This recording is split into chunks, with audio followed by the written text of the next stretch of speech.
அப்பொழுது கர்த்தரிடத்தில் இருந்து அக்கினி இறங்கி அந்த சர்வாங்க தகன பலியையும் விறகுகளையும் கற்களையும் மண்ணையும் பட்சித்து வாய்க்காலில் இருந்த தண்ணீரையும் நக்கி போட்டது.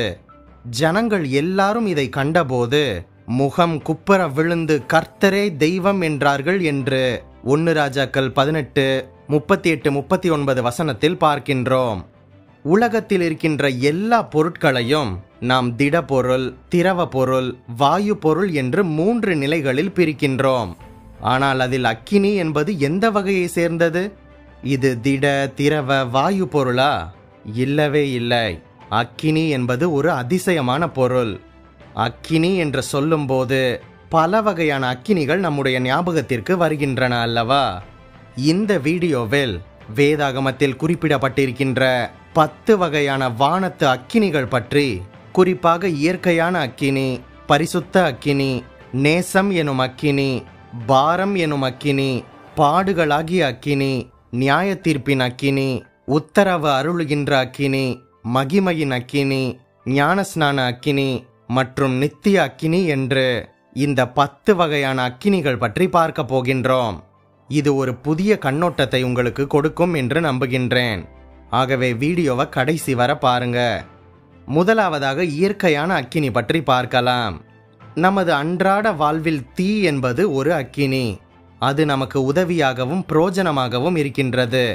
உணவுகளை சமைக்க, விளக்குகளை பிரகாசிக்க செய்ய இந்த அக்கினி அவசியம். அதே நேரம் சில தீயவர்கள் ஆயிரமான குடிசைகளை தீயை வயிற்றி பற்ற வைத்து மனிதர்களின் உடைமைகளை அழித்து விடுகின்றனர். மரணங்களும் நேரிடுகின்றது. முன்னொரு காலத்தில் நமது நாட்டில் உடன்கட்டை ஏறுகின்ற ஒரு பழக்கம் நம்முடைய தேசத்திலே இருந்தபோது விதவைகளான இளம் பெண்கள் அக்கினிக்குள்ளாக பாய்ந்தும் உறவினர்களினால் கட்டாயமாக தீக்குள்ளாக தள்ளப்பட்டும் மரித்தனர். இது உள்ளத்தை வேதனைப்படுத்தும் அக்கினி அல்லவா? பூமியிலிருந்து மேல் நோக்கி செல்லும் அக்கினியும் உண்டு. சூரியனிலிருந்து பூமியை நோக்கி கீழ் நோக்கி வரும் அக்கினியும் உண்டு. பூமியிலே கொளுத்தப்படுகின்ற அக்கினியின் புகை எப்பொழுதும் மேல் நோக்கியே சென்று கொண்டிருக்கின்றது. அதே சமயத்தில் சூரியனிலிருந்து வரும் கதிர்வீச்சுகளின் ஒளிக்கற்றைகள் அக்கினியோடு கூட கீழ் நோக்கி வந்து கொண்டிருக்கின்றது. இதை நாம் வெப்பமாக உணர்கின்றோம். இரண்டாவதாக பரிசுத்த அக்கினி பற்றி பார்க்கலாம். லேவியராகமம் 6:11-12 வசனங்களின்படி ஆசரிப்பு கூடாரத்தில் இரவும் பகலுமாக பலிபீடத்தில் எரிந்து கொண்டிருந்த அக்கினியை பரிசுத்த அக்கினி என்று அழைக்கின்றனர். நம் அனைவருக்கும் தெரிந்த சாலமோன் ராஜா கர்த்தருக்கென்று தகன பலிகளை ஏறெடுத்த போது வானத்திலிருந்து அக்கினி இறங்கி அதை பட்சித்தது. அந்த பலியை பரலோகம் அங்கீகரித்தது என்று 2 நாளாகமம் 7:1 வசனத்தில் பார்க்கின்றோம்.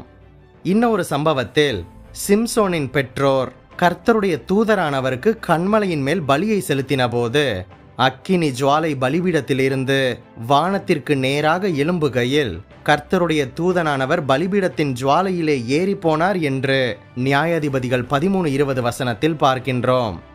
இதுவே பரிசுத்த அக்கினியாக இருக்கின்றது. மூன்றாவதாக நேசம் எனும் அக்கினி பற்றி பார்க்கலாம். நீர் என்னை உமது இருதயத்தின் மேல் முத்திரையை போலவும் உமது புயத்தின் மேல் முத்திரையை போலவும் வைத்துக் கொள்ளும். நேசம் மரணத்தை போல் வலிது. நேச வைராக்கியம் பாதாளத்தை போல் கொடிதாக இருக்கின்றது. அதன் தழல் அக்கினி தழலும் அதன் ஜுவாலை கடும் ஜுவாலையுமாக இருக்கின்றது. திரளான தண்ணீர்கள் நேசத்தை அவிழ்க்க மாட்டாது. வெள்ளங்களும் அதை தணிக்க மாட்டாது. ஒருவன் தன் வீட்டிலுள்ள ஆஸ்திகளை எல்லாம் நேசத்துக்காக கொடுத்தாலும் அது முற்றிலும் அசட்டை பண்ணப்படும் என்று சொல்லப்பட்டிருப்பதை உன்னத பாட்டு 8:6-7 வசனத்தில் பார்க்கின்றோம். நான்காவதாக பாரம் என்கின்ற அக்கினி.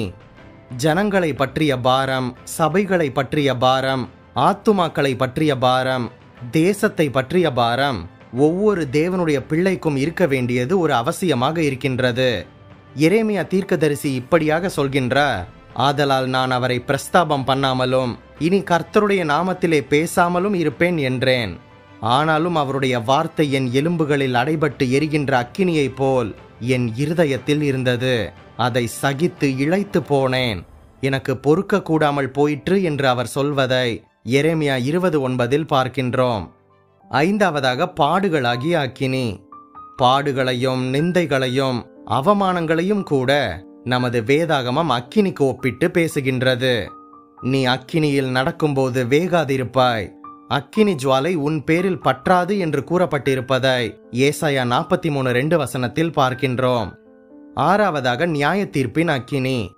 பல்வேறு வேளைகளிலே பரலோகத்திலிருந்து நியாய தீர்ப்பின் அக்கினி இறங்கி வந்து ஜனங்களையும் பட்டணங்களையும் பட்சித்ததை பார்க்க முடிகின்றது. ஆதியாகமம் 19:24 சோதோம் கொமராவின் மேல் கர்த்தர் அக்கினியை வர்ஷிக்க பண்ணியதை பார்க்கின்றோம். யாத்திராகமம் 9:23 எகிப்து தேசத்தின் மீது தேவன் அக்கினியை இறங்க செய்ததை பார்க்கின்றோம். அதுபோக இன்னொரு சந்தர்ப்பத்தில் எலியாவை சேவகர்கள் பிடிக்க வந்தபோது வானத்திலிருந்து எலியா அக்கினியை இறங்க செய்து அழித்து போட்டதை பார்க்கின்றோம். புதிய ஏற்பாட்டில் எபிரெயர் 12:29 சொல்கின்றது, நம்முடைய தேவன் பட்சிக்கிற அக்கினியாக இருக்கின்றார் என்று. ஏழாவதாக உத்தரவு அருளுகின்ற அக்கினி. ஆபிரகாம் கர்த்தருக்கென்று பலியிட்ட போது இதோ புகைகிற சூளையையும் அந்த துண்டங்களின் நடுவே கடந்து போகிற அக்கினி ஜுவாலையும் தோன்றின என்று ஆதியாகமம் 15:17 சொல்கின்றது. அக்கினியால் உத்தரவு அருளுகின்ற தேவனே தேவன் என்று சொல்லி எலியா தீர்க்கதரிசி வைராக்கியமாக ஜெபம் செய்தபோது கர்த்தர் அக்கினி மூலமாக உத்தரவு கொடுத்தார். பரலோகத்தில் இருந்த அக்கினி இறங்கி பலியை பட்சித்தது என்று 1 ராஜாக்கள் 18:38 பார்க்கின்றோம். எட்டாவதாக மகிமையின் அக்கினி. கர்த்தர் சீனாய் மலையிலே இறங்கின போது அந்த காட்சி மகிமையின் அக்கினி போல இருந்தது என்று யாத்திராகமம் 24:17 சொல்கின்றது. இப்படி பல வேளைகளில் பழைய ஏற்பாட்டில் கர்த்தர் மகிமையோடு கீழிறங்கி வந்தபோது கூடவே அக்கினியும் மகிமையும் மேகங்களும் காணப்பட்டது. சாலமோன் தேவாலயத்தில் அக்கினியும் மகிமையும் ஒன்று போல் இறங்கிற்று என்று சொல்லப்படுவதை 2 நாளாகமம் 7:1-3 பார்க்கின்றோம். ஒன்பதாவதாக அக்கினி ஞானஸ்நானம். வேதாகமத்தில் 3 வகை ஞானஸ்நானங்களை குறித்து நாம் பார்க்க முடிகின்றது. முதலாவதாக ஜலத்தினால் தண்ணீரினால் கொடுக்கப்படுகின்ற ஞானஸ்நானம். இரண்டாவதாக பரிசுத்த ஆவியினால் கிடைக்கின்ற ஞானஸ்நானம். மூன்றாவதாக அக்கினியினால் உண்டாகும் ஞானஸ்நானம் என்று மத்தேயு 3:11 மூலம் அறிந்து கொள்ள முடிகின்றது. இயேசு கிறிஸ்துவே ஒரு முறை கூறினார், பூமியின் மேல் அக்கினியை போட வந்தேன், அது இப்பொழுதே பற்றி எரிய வேண்டும் என்று விரும்புகின்றேன் என்று கூறுவதை லூக்கா 12:49 பார்க்க முடியும். கடைசியாக 10ஆவதாக நித்திய அக்கினி. பயப்படுகிறவர்களும் அவிசுவாசிகளும் அருவருப்பானவர்களும் கொலைபாதகரும் விபச்சாரக்காரரும் சூனியக்காரரும் விக்கிரக ஆராதனைக்காரரும் பொய்யர் அனைவரும் 2ஆம் மரணமாகிய அக்கினியும் கந்தகமும் எரிகின்ற கடலிலே பங்கடைவார்கள் என்று கூறப்படுவதை வெளிப்படுத்தல் 21:8 பார்க்கின்றோம். லூக்கா 16ஆம் அதிகாரத்தில் வருகின்ற சம்பவத்தில் ஐஸ்வர்யவான் நித்திய அக்கினி கடலிலே போய் விழுந்து தண்ணீருக்காக தாகத்தோடு தவித்ததை லூக்கா 16:23-24 பார்க்க முடிகின்றது. நமது பைபிளில் இந்த அக்கினியை குறித்து இன்னும் பல்வேறு விதமான குறிப்புகள் இருக்கின்றது. நம் அனைவருக்கும் தெரிந்த எலியாவை பரலோகத்திற்கு கொண்டு செல்ல அக்கினி ரதங்களும் குதிரைகளும் கீழிறங்கி வந்தது.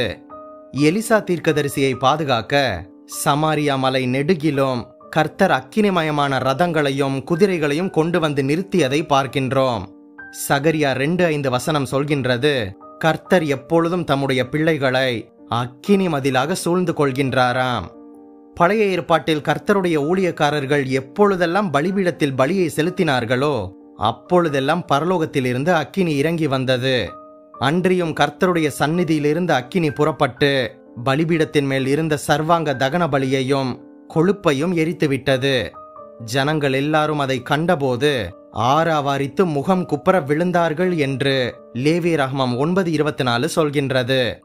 அப்பொழுது கர்த்தரிடத்தில் இருந்து அக்கினி இறங்கி அந்த சர்வாங்க தகன பலிகளையும் விறகுகளையும் கற்களையும் மண்ணையும் பட்சித்து வாய்க்காலில் இருந்த தண்ணீரையும் நக்கி போட்டது என்று 1 ராஜாக்கள் 18:38 பார்க்கின்றோம். அங்கே கர்த்தருக்கு ஒரு பலிபீடத்தை கட்டி சர்வாங்க தகன பலிகளையும் சமாதான பலிகளையும் செலுத்தி கர்த்தரை நோக்கி விண்ணப்பம் பண்ணினான். அப்பொழுது அவர் வானத்திலிருந்து சர்வாங்க தகன பலிபீடத்தின் மேல் இறங்கின அக்கினியினால் அவனுக்கு மறு உத்தரவு கொடுத்தது மட்டுமல்லாமல் தேவதூதன் தன்னுடைய பட்டயத்தை உரையிலே திரும்ப போட வேண்டும் என்று கர்த்தர் அவனுக்கு சொன்னார் என்று 1 நாளாகமம் 21, 26, 27 பார்க்கின்றோம். இந்த வீடியோவை பார்த்து கொண்டிருக்கின்ற சகோதர சகோதரிகளே, இன்றைக்கு உங்களுடைய ஆத்துமாவின் மேல் அக்கினி இறங்கி வரும்படியாக ஒரு பலிபீடம் உங்களை வருந்தி அழைக்கின்றது. கொல்கொதா மேட்டினிலே சிலுவையாகிய பலிபீடத்திலே தேவகுமாரனாகிய இயேசு கிறிஸ்து நமக்காக அடிபட்ட ஆட்டுக்குட்டியானவராக, இந்த உலகத்தின் பாவத்தை சுமந்து தீர்க்கிறவராக, நம் அனைவரின் பாவத்தையும் அந்த தேவ ஆட்டுக்குட்டியாகிய இயேசு கிறிஸ்து சுமந்து தீர்த்திருக்கின்றார். இயேசு கிறிஸ்துவனுடைய சரீரம் ஒரே தரம் பலியிடப்பட்டதினாலே அந்த சித்தத்தின்படி நாம் பரிசுத்தமாக்கப்பட்டிருக்கின்றோம் என்று எபிரேயர் 10:10 சொல்கின்றது. புறஜாதியாராகிய பலி பரிசுத்த ஆவியினாலே பரிசுத்தமாக்கப்பட்டு தேவனுக்கு பிரியமான பலியாகும்படிக்கு என்று ரோமர் 15:15 நாம் வாசிக்கின்றோம். இப்படியாக அந்த பரிசுத்த ஆவியின் அக்கினி உங்கள் மேல் வந்து இறங்குவதற்கு முதலாவதாக நாம் சிலுவை அண்டைக்கு வந்து இயேசு கிறிஸ்துவின் விலையேற பெற்ற இரத்தத்தினால் நம்முடைய பாவங்களற நாம் கழுவப்பட வேண்டும். கிறிஸ்து என்றால் அபிஷேகநாதர் என்றும் அர்த்தம். அவர் பரிசுத்த ஆவியினாலும் அக்கினியினாலும் உங்களுக்கு ஞானஸ்நானம் கொடுப்பார் என்று மத்தேயு 3:11 சொல்கின்றது. இப்படியாக பரிசுத்த ஆவியினால் நாம் நிரப்பப்பட நம் ஆத்துமாவில் இருக்கின்ற கரைத்திரை முதலானவைகளை நீக்கி சுத்திகரிக்கப்பட வேண்டும். கொழுந்து விட்டு எரிந்து கர்த்தருக்காக ஒளி வீச வேண்டும். எப்போதும் நமது வாழ்க்கையில் பரிசுத்தமும் அக்கினியும் அவசியம்.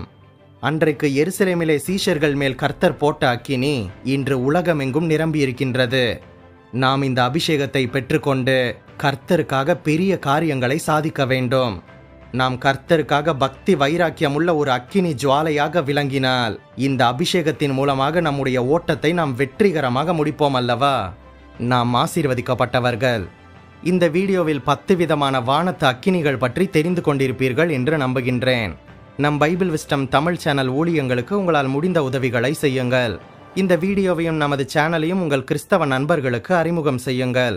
மேலும் பல வேதாகம தகவல்களையும் சத்தியத்தையும் அறிய நம் சேனல் பிளேலிஸ்ட் பக்கத்திற்கு சென்று மற்ற வீடியோக்களையும் பாருங்கள். மறுபடியும் சொல்கின்றேன், நீங்கள் ஆசீர்வதிக்கப்பட்டவர்கள்.